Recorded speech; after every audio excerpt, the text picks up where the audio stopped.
Hello guys.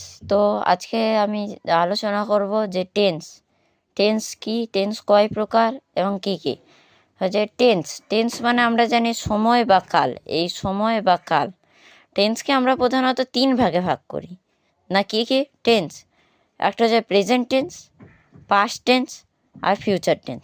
Present tense মানে বর্তমানকাল, past tense মানে অতীতকাল, future tense মানে ভবিষ্যৎকাল। প্রেজেন্ট টেন্সকে আমরা চার ভাগে ভাগ করতে পারি না। কি কি? প্রেজেন্ট ইনডিফিনিট মানে বর্তমানে কোনো কাজ হয় বোঝালে। এর স্ট্রাকচার কী আছে? Subject plus V1 plus object. V1 মানে হবে ভার্বের ফার্স্ট ফর্ম, কিন্তু এখানে একটা শর্ত আছে নাকি, সাবজেক্ট যদি থার্ড পারসন সিঙ্গুলার নাম্বার হয় তাহলে ভার্বের শেষে এস বা ইএস যুক্ত হবে। এর স্ট্রাকচার কী আছে? সাবজেক্ট প্লাস V3 অর্থাৎ ভার্বের থার্ড ফর্ম প্লাস অবজেক্ট।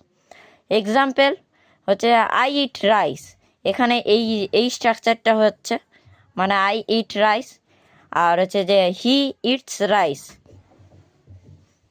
মানে হি ইটস রাইস, এখানে হচ্ছে এই স্ট্রাকচারটা দাঁড়িয়েছে।